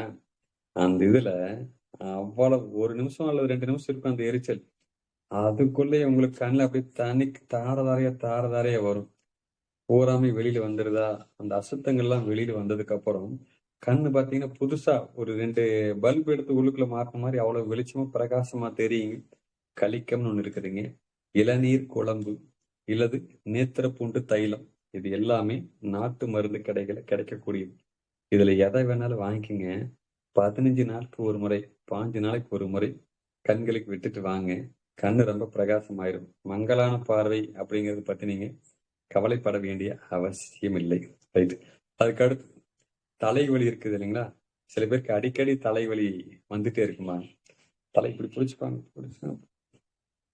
ஏதோ ஒண்ணு பண்ணிட்டே இருக்கிறாங்க இல்லைங்களா? அடிக்கடி வரக்கூடிய தலைவலி கண் பார்வை குறைபாட்டை சொல்கிறது. நல்லா புரிஞ்சுங்க. சளி பிடிச்சாலும் தலைவலி வரும். சில பேர் வெயிலுக்கு போனா கூட வரும். நீங்க என்ன பண்றீங்கன்னா, பாருங்க இப்ப தலைவலிக்கெல்லாம் கண்ணாடி போட்டா சரியாயிருதுன்னு நினைச்சு சில பேர் கண்ணாடி எல்லாம் போட்டுக்கிறாங்க இல்லையா? நாம நேரடியாவே விஷயத்துக்கு வந்துருவோம். ஏன் தலைவலி வருது? ஒருவேளை கண் பார்வை சம்பந்தமான ஏதாச்சும் பிரச்சனையா இருந்தா, அதற்கு என்ன தீர்வோ அதை செய்தால் சரியா போயிடும். அதுக்கு முன்னாடி ஒரு சில சொட்டு மருந்து சொன்னோம் இல்லையா? கலிக்கம், இளநீர் குழம்பு, நேத்திரப்பூண்டு தைலம் சொன்னோம் இல்லையா? இது மாதிரி பயன்படுத்தினா கூட தலைவலி கூட சரியா போயிருங்க. தலைவலிக்கு மட்டும் பார்த்தீங்கன்னா, பல்வேறு காரணங்கள் இருக்கிறது. இதுதான் காரணம் சொல்லிட்டு இன்னும் யாரும் அறுதியிட்டு சொல்லல. பாருங்க. அப்ப கண்ணுக்கே தெரியாத ஒரு பிரச்சனை கூட வருவதாக இருந்தா கூட, இந்த தைலங்கள நம்ம சொன்னோம் இல்லையா? கண்களுக்கு விடக்கூடிய தைலங்கள் வந்து பார்த்தீங்கன்னா, முன்னாடியே அதை நிறுத்துவதற்கு மிகுந்த வாய்ப்பாக, வசதியாக இருக்கக்கூடிய ஒன்றாக இருக்கிறது. அதனால அத பயன்படுத்துறீங்க. தலைவலியாக இருக்கிறது அசட்டையா இருக்காதீங்க. கண்ணாடி போட்டுக்கிறது மட்டும் தலைவலிக்கு தீர்வும் கிடையாது அப்படிங்கிறத புரிஞ்சுக்கங்க. இப்ப எதுவா இருந்தாலும் கண் பார்வையை நம்ம பாதுகாத்தே ஆக வேண்டுங்க. அதற்கு அடுத்தது வந்து பாருங்க, ரொம்ப என்ன சொல்றது? ஒரு விதமான கண் வந்து சுழட்டிக்கிட்டே இருப்பாங்க சில பேர் வந்து பார்த்தீங்கன்னா. ஆ என்ன சொல்றதுங்க? கீழ, மேல கண் சுழற்சி இருக்குது இல்லையா? சில பேர் ஒண்ணுமே இருக்காது. சும்மா கண்ண முழிச்சு முழிச்சு பார்த்துக்கிட்டே இருப்பான். இப்படியுமா, இப்படியுமாங்க. ஏதோ கண்ண சுழற்றி பார்த்தல்னு ஒண்ணுங்க. ஆ எதுவுமே இருக்காது. அதாவது குப்பை விழுந்துருச்சு அப்படின்னா கூட, அந்த கண்ண இது பண்றது அதுங்கலாம் வேற. ஒண்ணுமே இல்லாம கண்ணு மட்டும் வட்டம் பிடிச்சுக்கிட்டே இருக்கும். அது எதையோ தேடுற மாதிரியெல்லாம் ஒரு இது இருக்கும் இல்லைங்களா? ஒரு சிம்ப்டம் இருக்கும். கண் பார்வை அதாவது காரணம் இல்லாம நீங்க வந்து ரொம்ப சுழட்டிக்கிட்டு இருக்கிறீங்க. என்னமோ பண்ணுது. நீங்களா எதையோ பண்ண போறீங்க அப்படின்னாலும், கண் உங்களுக்கு ஏதோ சொல்ல வருது. அப்ப அந்த மாதிரியான இருக்கக்கூடிய இதுகள்ல நீங்க கவனமா இருங்க. அதுக்கும் வந்து இந்த மூலிகைகளையே வந்து நீங்கள் பயன்படுத்தலாம். இதை விட காலை எழுந்ததுமே வந்து பார்த்தீங்கன்னா, குளிர்ந்த நீர்ல கண்கள கழுவிட்டு, சூரியனை பாருங்க. சூரிய உதயத்திலிருந்து 1 மணி நேரம் இருக்கு இல்லையா? ஒரு 6 மணிக்கு சூரியன் உதிக்கிறதா வச்சுக்கங்க. கண்கள் எல்லாம் சுத்தமான தண்ணீல கண்கள நல்லா கழுவிட்டு, 6 மணியிலிருந்து 7 மணி வரைக்கும் இருக்கக்கூடிய முதல் 1 மணி நேரம் இருக்கு இல்லையா? அதுல சும்மா ஒரு 10 நிமிஷம் போதுங்க. கண்களை வெறுங்கண்களால சூரியனை பார்ப்பது. ஒரு 10 நிமிஷம் ஆரம்பத்திலேயே முடியலன்னா கூட, முதல்ல 1 நிமிஷம், 2 நிமிஷம் இது மாரி கூட உங்களுடைய பயிற்சியோட நேரத்த அதிகரிக்கலாம். சூரியனை பார்த்துக் கொண்டே 8 வரைவு எது கண்களால பாருங்க. முகத்த இப்படி நான் பண்ணேன் இல்லையா? அது மாரி பண்ணக்கூடாது. முகமே இப்படி இப்படியெல்லாம் போய் முகத்தால் 8 போடக்கூடாதுங்க. பார்வையால் 8 வரைதல். பாருங்க. இப்படி மேல் நோக்கி 8, போடலாம். சூரியனை பார்த்துட்டு இளம் வெயிலுங்கிறனால உங்களுக்கு கண்ணெல்லாம் கூசாது. நீங்க செய்து பாருங்க. கண்ணுடைய பார்வை எவ்வளவு பிரகாசிக்குதுன்னு பாருங்க. அதே மாதிரி கிடைமட்ட 8. இப்ப 8ன்னா என்ன சொல்லுவீங்க? இப்படி போட்டா தானே 8ன்னு சொல்லுவீங்க. நான் சொல்றது இப்படி 2 ஜீரோக்களை வந்து இப்படி சேர்த்து வச்சா ஒரு கிடைமட்ட 8 விலகும் இல்லையா? கண் பார்வையால் அப்படியே மெட்டு போடுவது, மூக்கோட நுனியை பார்க்கறது, இது மாதிரி பல்வேறு விதமான பயிற்சிகளை வந்து நீங்க தொடர்ந்து செய்யலாம். சரிங்களா? கண்களை வந்து பாருங்க, எந்த ஒரு இடத்துக்கும் ஃபோக்கஸ் பண்ற மாதிரி தயாரா வச்சிருக்கணும். உடனே ஒரு தூரமான ஒரு பொருளை பார்க்கறதுக்கும் கண்களுடைய விஷன் தயாரா இருக்கணும். பக்கத்துல இருக்கக்கூடிய ஒரு பொருளை பார்ப்பதற்கும் கண்களுடைய விஷன் தயாரா இருக்கணும். இது மாதிரி ஒரு பயிற்சியை நீங்க நேரம் கிடைக்கும் போதெல்லாம் நீங்க செய்துட்டு வந்துட்டே இருக்கலாங்க. அது இல்லாம கண்களுக்கு வந்து நான் இது வந்து பெண்களுக்காக சொல்றேன். இந்த காஜல் அது மாதிரி கெமிக்கல் எல்லாம் இருக்கும் இல்லைங்களா? அதையெல்லாம் கண்டதையும் பயன்படுத்துவதை இன்றே நிறுத்தி விடுங்கள். கண்களுக்கு கண்ட சாயங்கள் வந்து பூசக்கூடாது. அஞ்சனம் அப்படின்னு ஒண்ணு இருக்குங்க. அது நம்முடைய முதல்ல சித்தர்கள் காலத்துல இருந்தே பயன்படுத்திட்டு வந்தது. ஆண்களும் கூட பயன்படுத்திட்டு இருந்தாங்க. புருவம் இருக்குது இல்லைங்களா? புருவத்துக்கும் இமைகளுக்கும் அந்த கருமைக்காக வந்து பாத்தீங்கன்னா அஞ்சனம்னா ஒரு மை. அது கண்ணை வந்து பிரகாசிக்க செய்யும். கரிசலாங்கண்ணி இருக்குது இல்லைங்களா? கரிசலாங்கண்ணில நீங்க ஒரு மை தயாரிச்சு பயன்படுத்துனீங்க அப்படின்னா அந்த விழி ஓரங்கள் வரைக்கும் பாத்தீங்கன்னா அந்த கண்ணுக்கு மையெல்லாம் போடுறாங்க இல்லையா? அது அவ்வளவு அழகா இருக்கும். கண்கள் ரொம்ப அழகா பிரகாசமா இருக்கும். இன்றைக்கு கெமிக்கல் மையெல்லாம் பயன்படுத்தும் போது அது அழகா தெரியுது. ஆனா கண்ணை கெடுக்கும் அது. நான் சொல்றது புரிஞ்சுங்களா? அப்ப கரிசலாங்கண்ணில மைய தயாரிக்கிறாங்க இல்லையா? அது மாதிரி இடங்களெல்லாம் கேட்டு பாருங்க. அதுல அஞ்சனமிடுதல், அதாவது மையிடுதல் என்பது கண் பார்வைக்கு ரொம்ப ரொம்ப சிறப்புங்க. நீங்கள் அதை நீங்க பயன்படுத்திக்கலாம். சரிங்களா? அதுக்கப்புறம் ரொம்ப கண்ணை ஸ்ட்ரெயின் பண்ணி இப்படி பார்க்கக்கூடாது. எந்த ஒண்ணு கண் இமைக்கணும்னு சொன்னோம் இல்லையா? அதை அடிக்கடி செய்து கொண்டு வாருங்கள். சரிங்களா? அப்போ கண்களுக்கு ரொம்ப முக்கியமான விஷயங்கள் எல்லாம் நம்ம பார்த்துட்டோம். மீண்டும் ஒரு முறை நினைவுபடுத்துறேன். கிட்ட பார்வை, தூர பார்வை, கண்ணில் புற விழுவது, கண்ணுக்கு கீழே வீங்கிறது, கண்ணுக்கு கீழே மேலே இமைகள் பக்கமெல்லாம் வீங்கிறது, கண்ணில் தண்ணி வடிகிறது, கண் எரிச்சலை உண்டாக்குறது, இது மாதிரி எல்லா விஷயங்களுக்கும் ஒரு தீர்வு சொல்லியிருக்கிறாங்க. இது இல்லாம கண் பார்வை நம்ம ஆரோக்கியமா இருக்கணுமா அப்படிங்கிறதுக்கான ஒரு 5 விதமான அறிகுறிகளை சொல்லியிருந்தோம் இல்லையா? பாருங்க, கழுத்து தோள்பட்டை வலிகளை பத்தி சொல்லியிருந்தோம். தலைவலி உண்டாவது, மங்கலான பார்வை, கண்ணை வந்து சுழற்றி பார்க்கிறது, இப்படி ஏதோ பண்றது, வறட்சியான கண்கள் வறண்டு போறது, இதெல்லாம் சொன்னோம் இல்லையா? அப்ப இதையெல்லாம் நீங்கள் தொடர்ந்து பரிசோதிச்சுக்குங்க. எந்த ஒன்றையும் கண்களை வந்து இயற்கையான விதத்திலேயே பராமரிப்பதற்கான வழிமுறைகளை செய்யுங்க. தவிர்க்க முடியவில்லை என்றால் அதற்குரிய சிகிச்சை முறைகளை நீங்கள் மேற்கொள்வது என்பது மிக சிறப்பானது. முடிந்த வரைக்கும் என்னன்னு கேட்டீங்கன்னா, இயற்கையான வழிகளிலேயே நம்ம கண்களை ஆரோக்கியமாக வைத்துக் கொள்ள முடியும் என்பதுதான் ஒரு முக்கியமான விஷயம். அதை நீங்கள் புரிந்து கொண்டிருப்பீர்கள் என்று நம்புகிறேன். ஓகேங்க, நம்முடைய கருத்தரக்கத்தை இதோட நிறைவு செய்துக்கலாம். வாய்ப்பளித்த சிவசிவ அன்பே சிவம் குழுவினருக்கும் அதனுடைய நிறுவனருக்கும் மனமார்ந்த நன்றி கூறி விடைபெறுகிறோம். நன்றி, வணக்கம். அன்பே சிவம். நன்றி நன்றி நன்றி. ரொம்ப ரொம்ப நல்லா இருந்தது. நிறைய சரிங்க விஷயத்த வந்து ஓப்பனா போட்டு உடைச்சிருக்கீங்க ஆக்சுவலா. ஏன்னா சரிங்க சரிங்க உண்மையிலேயே வந்து தயங்குறாங்க விஷயத்த வந்து எப்படி வந்து இந்த சரிங்க. கண் பரிசோதனையை பத்தி பேசும்போது ம் நல்ல எஜுகேட்டட் பீப்புள் கூட பட் வந்து அந்த அதான் அளவுக்கு வந்து இன்டெப்தா கொடுக்க மாட்டாங்க. பட் என்னன்னா உங்களுக்கு இருக்கிற சர்டிபிகேஷன் எளிமையா வந்து கண்டிப்பா. வெளிப்படையா பேச முடியல. ரொம்ப ரொம்ப நன்றி. டவுட் இருக்கிறவங்க டவுட் கேட்பாங்க. நான் எல்லாரும் அன்வைட் சரிங்க, பண்ணிடுறேன். பேசுங்க. சித்ரா மேடம், கீதா வணக்கம் மேடம். சார். வணக்கம். செக்ஷன் ரொம்ப நல்லா இருந்துச்சு சார். சரிங்கம்மா, நன்றிங்கம்மா. கண்ணுல வந்து பிளாக் கோடாட்டம் ஒரு கண்ணுல தெரியுது சார். அதுக்கு என்ன சார் பண்ணலாம்? பாருங்கம்மா, இந்த நேத்திர பூண்டு தைலம் இதெல்லாம் சொன்னோம் இல்லைங்களா? அதை ஆமா சார். பயன்படுத்திட்டு வாங்க. 15 நாட்களுக்கு ஒரு முறை அதை பயன்படுத்திட்டு வாங்க. நல்ல ரிசல்ட் ஓகே கிடைக்கும். சார். அதுல கியூர் ஆயிடுமா சார்? கண்டிப்பாங்க. Okay sir. சார் இங்க கலிக்கம் மருந்தே போடுறாங்க சார். அட் அ டைம்ல 2 கலிக்கம் டைம்ஸ் போடலாமா சார்? கலிக்கம் தாராளமா. மந்த்லி ஒன்ஸ் வந்து கலிக்கம் மருந்தே கண்ணுல போடுறாங்க சார். ஆமாங்க, மகரிஷி அவங்களுடைய குழுவில் இருந்து வந்து அதை பண்ணிட்டு இருக்கிறாங்க. சில பக்கம் வந்து ஆமா சார். சுய முயற்சியாகவும் அதை பண்ணிட்டு இருக்கிறாங்க. தாராளமா பயன்படுத்திக்கலாங்க. நல்ல விஷயம் தான் அது. Okay sir. இல்ல சார், அவங்க வேணும்னா 2 டைம்ஸ் போட்டுட்டு இன்னொரு 5 மினிட்ஸ் கழிச்சுட்டு திரும்பி கூட இன்னொரு டைம் போட்டுக்கோ சொல்றாங்க சார். அந்த மாதிரி கண்டினியூஸா 2 டைம்ஸ் பாருங்கம்மா, போட்டு ஒரே நேரத்துல உடனுக்குடனே பண்ணக்கூடாது. கண்களுக்கு சற்று ஓய்வும் தேவைங்க. ஒரு மருந்து என்பது கொடுத்தீங்கன்னா கொஞ்சம் ஓய்வு கொடுத்து தான் மறுபடியும் அடுத்த இது வந்து அதுக்கான கால இடைவெளி அவசியமானது. Okay sir. அப்புறம் இன்னும் ஒரு கேள்வி சார். சில பேர் வந்து நல்லெண்ணெய் கண்ட விட சொல்றாங்க சார். தேங்காய் எண்ணெய் பெஸ்டா நல்லெண்ணெய் பெஸ்டா சார்? இரண்டுமே நல்லதுதாங்க. ஓகே இரண்டுமே சார். நல்லதுதாங்க. தூய்மையா இருந்தா நீங்க எதை வேணாலும் பயன்படுத்தலாம். முதல்ல எல்லாம் வந்து பயன்படுத்திட்டு தான் இருந்தோம். இன்னைக்கு அது வேணாம்னு சொல்றாங்க இன்னைக்கு. Okay sir. அது அவங்க என்ன சொல்றாங்கன்னா, எதா இருந்தாலும் பாக்கெட்ல வரதெல்லாம் கெமிக்கல்ஸ் இருக்கு, அத இன்னும் அஃபெக்ட் ஆயிடும்னு சொல்றாங்க.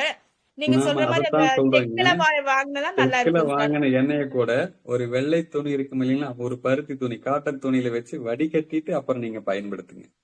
Okay sir. பட் 2 ஆயில்ல எது சார் பெஸ்ட் ரிசல்ட் தரும் நம்மளுக்கு? பாருங்கம்மா, அதான் நான் சொல்றேன் பாருங்க. இரண்டுக்குமே நல்ல ரிசல்ட் உண்டுங்க. வாத உடம்பு, பித்த உடம்பு, கப உடம்புன்னு இருக்குங்க. பித்த உடம்பு இருக்கிறவங்களுக்கு வந்து பாத்தீங்கன்னா தேங்காய் எண்ணெய் நல்லதுங்க. அதாவது உடல் சூடு ஏற்கனவே ரொம்ப அதிகமா இருக்கிறாங்க இல்லையா, அவர்களுக்கு ஆமா சார். தேங்காய் எண்ணெய் சிறப்பா இருக்குங்க. Okay sir. Thank you sir. சரி, நன்றிங்கம்மா, நன்றி. Nithya Kalyani madam, Geetha madam, Latha Senthil madam, Sivakumar sir, Chitra madam, Ravikumar sir.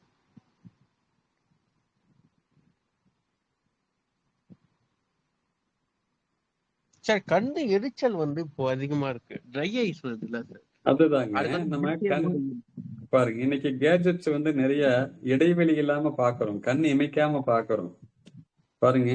அதாவது நீங்க பார்க்கக்கூடிய கேஜெட்ஸ்ல ரொம்ப போர் அடிக்கிற மாதிரி இருந்தா அதை டக்குன்னு உடனே அதை தள்ளி விடுறீங்களே தவிர கண்ணை இமைக்கணுங்கிறது மறந்துடுறீங்க. கண்ணை இமைக்கணுங்க. அதே மாதிரி வந்து பாத்தீங்கன்னா வெளியில வந்து பாத்தீங்கன்னா டஸ்ட்டுக்கு வந்து நிறைய இருக்கக்கூடிய இடங்கள தான் நம்ம இன்னைக்கு வாழ்றோம். முதல்ல விட இப்ப பொல்யூஷன் அதிகமாயிருச்சுங்க. அதுல கண்களை போய் நீங்க கண் இமைச்சிட்டு இருந்தா கூட அது உடனுக்குடனே அந்த வேப்பர்ல தள்ளிக்கிட்டே இருக்கும், ஓரத்துக்கு தள்ளும். நீங்க கண்ணை இமைக்காம டஸ்ட்டை மட்டும் நிறைய சேர்த்துக்கிறீங்கன்னா கண் எரிச்சலை கூட்டும். வெயில் அதிகமாயிட்டு இருக்குங்க. சமீபமா இப்ப மழை பெஞ்சதுனால பரவாயில்ல. அதுக்கு முன்னாடி வெயில் அதிகமா இருந்தது இல்லைங்களா, அந்த சமயத்துல உடல் உஷ்ணம் அதிகமாயிடுச்சுனாலும் வந்து கண் எரிச்சலை கொடுக்குங்க உங்களுக்கு. இப்போ சென்னையை பொறுத்த வரைக்கும் முதல்ல வந்து 110 டிகிரி கிட்ட நெருங்கிட்டு இருக்கு ஆக்சுவலா. ஆமாங்க. இப்ப சென்னையெல்லாம் வெயில் அதிகம் தான் சொன்னாங்க. வெயில் அதிகமாக கண்டிப்பா கண் எரிச்சல் வருங்க. அது இயற்கையோட ஒட்டி தான் நம்மளும் இருக்கிறோம். அங்க உஷ்ணம் கூடுச்சுன்னா இங்க நம்ம உடம்புல அதுக்கான பிரதிபலிப்பு வெளியில வந்துடும். ஆக்சுவலா இப்போ கண் எரிச்சல், கண்ணு உருவே வந்து இப்போ நார்மலா சென்னை மக்கள் வந்து இப்போ 4 லிட்டர் தண்ணி குடிக்கிற ஆள் ஒரு ஆள் வந்து குறைஞ்சது வந்து இப்போ 8 லிட்டர் தண்ணி சாப்பிடுற அளவுக்கு வெயில் இருக்கு. அந்த அளவுக்கு வெயில் அடிக்குது இல்லைங்களா? சொட்டிங் சார், ஒரு நாளைக்கு குறைஞ்சது அதாதாங்க. எல்லாமே பயங்கர வேர்வையா வெளியில போயிடுதுங்க. அப்ப நீங்க வந்து தண்ணி நிறைய குடிக்கணும், நல்லா குளிக்கணும், குளிர்ந்த நீர்ல குளிக்கணும். ஆமா, ரெண்டுமே முக்கியம். ஆமாங்க. கண்டிப்பா. வேற யாருக்கான டவுட் இருக்குங்களா? கீதா மேடம். வணக்கங்கய்யா. வணக்கம்மா. சுமாரையா வணக்கம். இந்த நேத்திரமுண்டு தைலம் சொன்னீங்க, இளநீர் குழம்பு சொன்னீங்க, இன்னொன்னு ஒரு 3 விதமான அந்த கண்ணுக்கு, கண் பார்வை அனைத்துக்குமே அது வந்து சரியா வருமா? எது நீங்க சஜஸ்ட் பண்ணணும், எதை சொல்லுவீங்க? இது ஒரு மல்டி பர்பஸ்ங்கம்மா. நேத்திர பூண்டு தைலமும் இளநீர் குழம்பு அப்படிங்கறதெல்லாம் பாத்தீங்கன்னா சில இடங்கள்ல வந்து நேத்திர பூண்டு தைலம் கிடைக்கிறது இல்லைன்னு சொல்றாங்க. நீங்க கிடைக்கலன்னா அதுக்கு பயன்படுத்திக்கலாம். ரெண்டுமே வந்து ஈக்குவல் தான். ரொம்ப அது நான் என்கிட்ட இருந்துச்சு, ரொம்ப எரிச்சல் வருது. அந்த நேத்திரமுண்டு தைலங்கிறது என்கிட்ட இருக்கு ஆல்ரெடி. அது ரொம்ப எரியுது. கெடுதலை செய்யறது இல்லைங்கம்மா, கண்களுக்கு நல்லதுதான் செய்யுது. தினம் போடலாம் இருந்தாங்க, நீங்க 15 days ஒன்ஸ் சொல்றீங்க. எது 15 நாட்களுக்கு ஒரு முறை தாங்கம்மா நாங்க பரிந்துரைச்சிட்டு இருக்கிறவங்க. நிறைய நோயாளிகளுக்கு அதோட இடைவெளியில அதை கொடுக்கும்போது நல்லாவே ரிசல்ட் கிடைக்குது. சூப்பர். எனக்கு ரைட் சைடு கண்ணு எரிச்சல் இருக்கு. ஆனா அதிகப்படியா இந்த கேட்ஜெட் பயன்படுத்துறதுனால தான் அது. அதனால அது குறைக்க நான் கண்டிப்பா வரைக்கும் நீங்க சொல்றீங்க. அதிகப்படியா 2 மணி நேரம் வித்தியாசம் சொல்லியிருக்கீங்க நீங்க. 9 மணிக்கு தூங்கினா 7 மணிக்கே க்ளோஸ் பண்ணணும்னு சொல்லியிருக்கீங்க. ஆமாமா, கண்டிப்பா. அது ரொம்ப கடினமான ஒன்றாதான் இருக்கு இந்த காலகட்டத்துல. விஷயத்த சொல்லியாச்சுங்க. இனி அப்புறம் நீங்க தான் அதுக்கு கன்சிடர் பண்ண வேண்டியது நீங்க தான். ஆமாங்க. அப்ப க- கண்ணு அப்ப கல்லீரல் சரி பண்ணா கண்ணு சரியாயிடுமாங்க? நீங்க அப்புறம் கண்டிப்பா ரெண்டுத்துக்கும் கண்டிப்பா தொடர்பு கல்லீரல இருக்குன்றீங்க. பாதிச்சுச்சுன்னா கண்ணை பாதிக்கும், கண்டிப்பா பாதிக்கும்.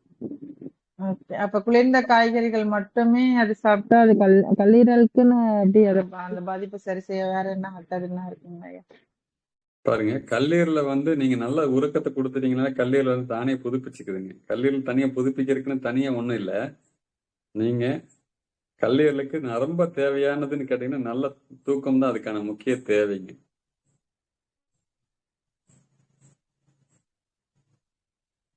சூப்பர், நன்றிங்க. நன்றிங்கம்மா, நன்றி.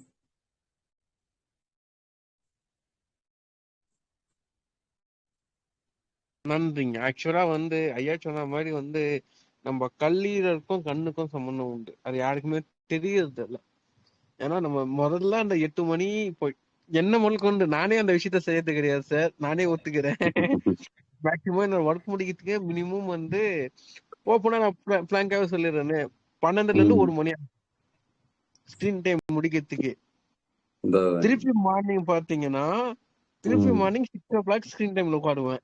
அப்படின்னா பாத்துக்கோங்க. நடுவுல இன்பிட்வீன் கேப் எவ்வளவு இருக்கு பாருங்க. திருப்பி 6 o'clockல இருந்து ஒர்க் ஆரம்பிச்சேன்னா திருப்பி அப்படியே கொஞ்ச நாள் ஆனா என்ன ஒண்ணு பிரேக் எடுத்துருவேன். நடுவுல பிரேக் எடுத்துட்டு ஸ்கிரீனை எப்படி நம்ம யூஸ் பண்ணலாம்னு சொல்லி அந்த டெக்னிக் தெரிஞ்சிச்சு ஹெல்த் கான்சியஸ்னால. அந்த மாதிரி பிரேக் எடுத்து கண்ணை ரிலாக்ஸ் பண்றது இந்த மாதிரி பண்ணிட்டு நல்லா ஓடிட்டு இருக்கு. பட் என்ன விஷயம் அப்படின்னா நம்ம வாழ்க்கையில நம்ம பயன்படுத்துறோம், நிறைய விஷயத்த பயன்படுத்துறோம். போன் எப்படி யூஸ் பண்றதுன்னு தெரியல, ஒரு கேஜெட் எப்படி யூஸ் பண்றதுன்னு தெரியல. போன் நைட்ல யூஸ் பண்றதுக்கு டார்க் மோட்னு ஒரு ஆப்ஷன் இருக்கு. யாருமே டார்க் மோட் ஆப்ஷன் யூஸ் பண்ணது கிடையாது. இந்த டைமுக்கு இத்தனை பவர் தான் இருக்கணும், இவ்வளவு பிரைட்னஸ் தான் இருக்கணும்னு இருக்கு. மோர் தென் 9 o'clock, மோர் தென் 9-10 ஒரு அளவுக்கு இருக்கிற பிறகு பிரைட்னஸ் இருக்கு, 0 பிரைட்னஸ்ல இருக்கணும்.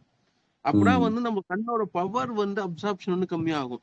நம்ம கண்விழி பிரைட்னஸ் அதிகமா இருக்கும் போது கண்விழி விரிஞ்சு கொடுக்கும். பிரைட்னஸ் கம்மியாகும் போது விரிய கூடாது, விரிஞ்சுன்னா நம்ம நரம்பு பாதிக்கும். ஆக்சுவலா இதெல்லாம் உங்களுக்கு தெரியும் சார். இருந்தாலும் ஒரு சில விஷயத்த இன்ஃபர்மேஷன் ஷேர் பண்ணலாம்னு சொல்லி ஷேர் பண்ணேன். ஆக்சுவலா நம்ம பண்ண வேண்டிய தப்பு என்னன்னா சிஸ்டம் டைமா இருந்தாலும் எந்த டைம்ல எப்படி யூஸ் பண்ணணும் அப்படின்றத முதல்ல ஃபோக்கஸிங். மார்னிங் டைம் வந்தா எப்படி பண்ணணும், ஈவினிங் டைம் வந்தா எப்படி பண்ணணும், கூலிங் டைம் வந்தா எப்படி பண்ணணும், ஹாட் சம்மர் வந்தா எப்படி பண்ணணும், ரெய்னி டைம் வந்தா எப்படி பண்ணணும். எல்லாத்துக்குமே ஒரு கேஜெட்னா எல்லாருக்குமே சீசனுக்கு ஏற்ற மாதிரி யூஸ் பண்ற அளவுக்கு நாலேஜ் இருக்கு. பட் யாரு பயன்படுத்துறா, யாரு எப்படி யூஸ் பண்றாங்க, எதுவுமே அந்த எஜுகேஷன். வாங்கணுமா ஒரு மொபைல் பிராண்டட் நேம் மென்ஷன் பண்ணு, ஏதோ ஒரு மொபைல் எக்ஸ் பிராண்டோ ஏதோ ஒரு பிராண்டுன்னு வச்சுப்போம். ஆக்சுவலா பி பிராண்ட் வச்சுப்போம். அந்த பிராண்டை வாங்கணுமா, ஓகே கேமரா குவாலிட்டி நல்லா இருக்கு, ஃபீச்சர்ஸ் நல்லா இருக்கு, இதுதானே பார்க்கணும். அது உள்ள இருக்கிற ரேடியன்ட் எவ்வளவு இருக்கு, சார்ஜிங் கெப்பாசிட்டி எவ்வளவு இருக்கு, ஹீட்டிங் கெப்பாசிட்டி எவ்வளவு இருக்கு, நம்ம கண்ண விஷனுக்கு என்ன பாதிப்பு உருவாக்குமா, பிரைட்னஸோட பவர் குவாலிட்டி இருக்கு. இந்த மாதிரி பல்வேறு விஷயம் இருக்கு. ஒரு மொபைல் எடுக்கணும்னாலே அந்த மொபைலோட சிக்னல் இருக்கு பாத்தீங்களா, அந்த சிக்னல் ஃப்ரீக்வன்சி எவ்வளவு இருக்கு, அதனால பிரெயின் கேன்சர் வர அளவுக்கு உருவாக்கும். எல்லாமே செக் பண்ணி பண்ணணும்.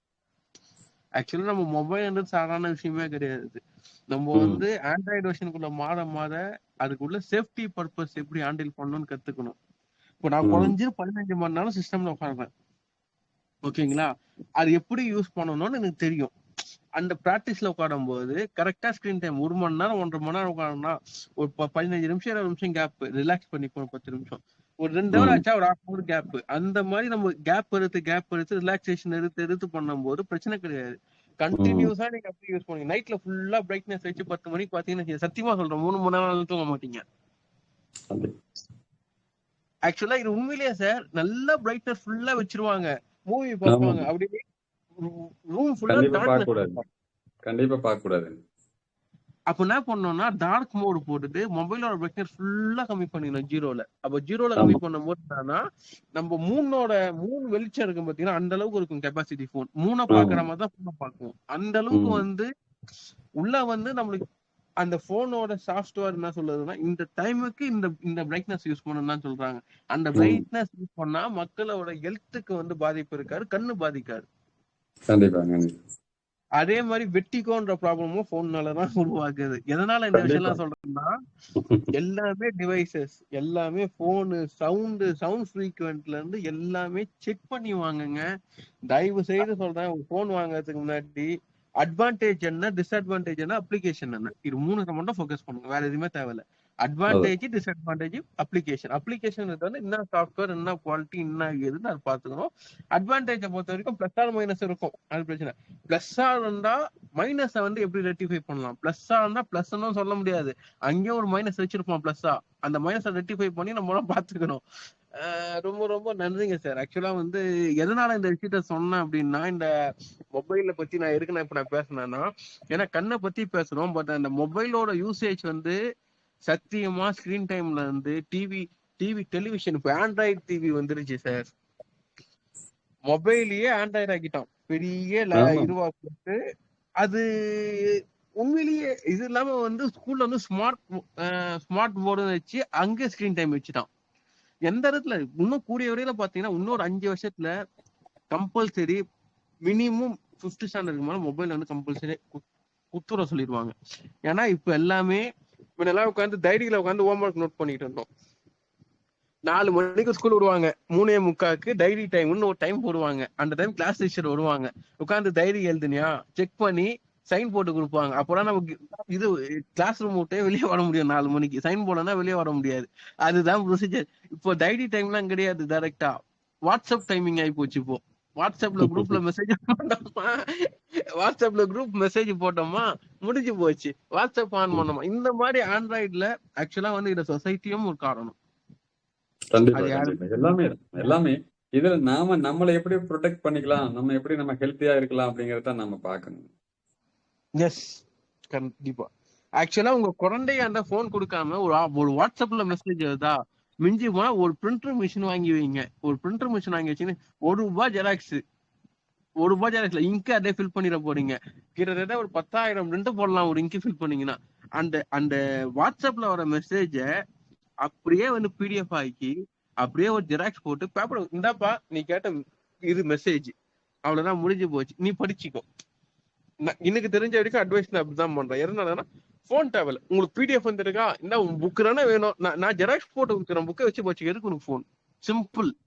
எல்லாமே வீட்ல கம்பல்சரி முடிஞ்ச அளவுக்கு கிட்ஸ் வச்சுட்டு இருக்கவங்க, படிக்கிற பசங்க வீட்ல கம்பல்சரி ஒரு பிரிண்டர் வாங்கி வைங்க. ஏன்னா வந்து கண்ணு முக்கியம். குழந்தைங்களாண்ட போன் வந்து பிஃபோர் 18 கொடுக்கவே கொடுக்காதீங்க. ஆனா கொடுக்காம இருக்க முடியாது இப்ப இருக்கிற காலகட்டத்துல. குறைக்க ட்ரை பண்ணுங்க. தேங்க்யூ சார், ரொம்ப ரொம்ப நன்றி. இந்த மாதிரி வந்து வேற வேற டாபிக்ல வந்து நிறைய விஷயத்த வந்து நீங்க பேசணும். ஆக்சுவலா வந்து நான் நிறைய பேசிட்டேன்னு நினைக்கிறேன் முடிக்கிற டைம்ல. இல்ல, இந்த விஷயத்த வந்து நான் ஷேர் பண்ணணும். ஏன்னா இந்த டைம்ல நான் ஷேர் பண்ணல அப்படின்னா விஷயத்த வந்து கன்வே பண்ண முடியாது. அதனாலதான் சார். தேங்க்யூ. முடிச்சுக்கிறேன், ரெக்கார்டிங் ஆஃப் பண்ணிக்கிறேன்.